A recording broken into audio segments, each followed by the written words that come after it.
मैं कैसे उसके साथ बैठ जाऊँगा? आपने कैसे सोच लिया मैं दोस्ती करूँगा? आप मुझे कहेंगे कि जब ये मेरा पेशाब है, इस पेशाब से तूने नहीं टापना, मैं नहीं टापूँगा। मैं इतना आपसे प्यार करता हूँ, मैं इतनी आपकी रिस्पेक्ट करता हूँ। की गा ਜਿਹੜੇ ਮੇਰੇ ਯਾਰ ਦੋਸਤ, ਜਿਹੜੇ ਮੇਰੇ ਭਰਾ, ਵੱਡੇ ਭਰਾ, ਛੋਟੇ ਭਰਾ, ਜਿਨ੍ਹਾਂ ਨੇ 2 ਘਰ ਰੱਖਣੇ ਨੇ, ਬਾਈ ਉਹਨਾਂ ਵਾਸਤੇ ਮੇਰੇ ਘਰ ਦਾ ਦਰਵਾਜ਼ਾ ਬੰਦ ਹੈ। ਠੀਕ ਹੈ?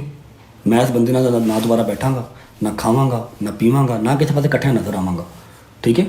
फिर चाहे वो चौधरी साहब ने, फिर चाहे वो मोइज़ भाई 12 रेस्टोरेंट वाले ने, फिर चाहे वो नदीम नानी वाला है, फिर चाहे वो अली आसफ़ है। ईमान और ओन को अपने प्रोग्राम में मेहमान खुसूसी बनाने पर रजब भट्ट नदीम नानीवाला से सख्त नाराज़ हो गए हैं और उनका फ़ोन भी नहीं उठा रहे और उन्होंने लाइव आकर खड़ी खड़ी भी सुना दी है।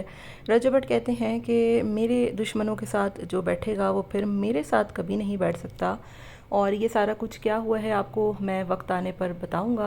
रजब भट्ट की बॉडी लैंग्वेज काफ़ी अजीबोगरीब दिखाई दी और एक स्टेटस में उन्होंने दोस्तों की बेवफाई से मुतल्लिक कुछ चीज़ें भी शेयर की और लोगों ने कहा कि शायद उनका इशारा नदीम नानीवाला की तरफ है।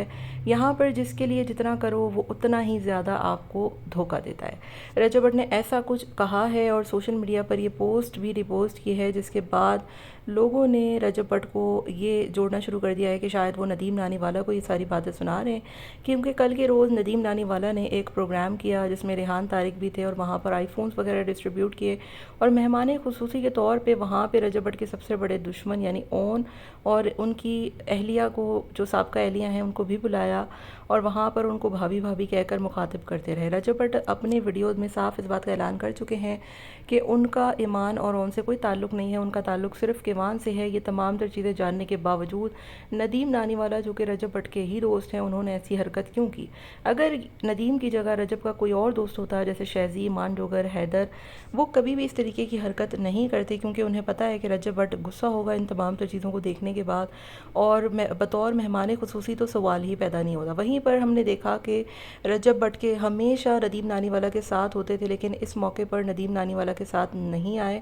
यही से आप अंदाज़ा लगा सकते हैं कि इन दोनों के जो मामलात हैं, जो लड़ाई है, वो कहाँ तक पहुँच गई है और ये सारा कुछ किस वजह से हुआ है। आने वाले दिनों में भी आपको इन तमाम तर चीज़ों के बारे में पता चल जाएगा।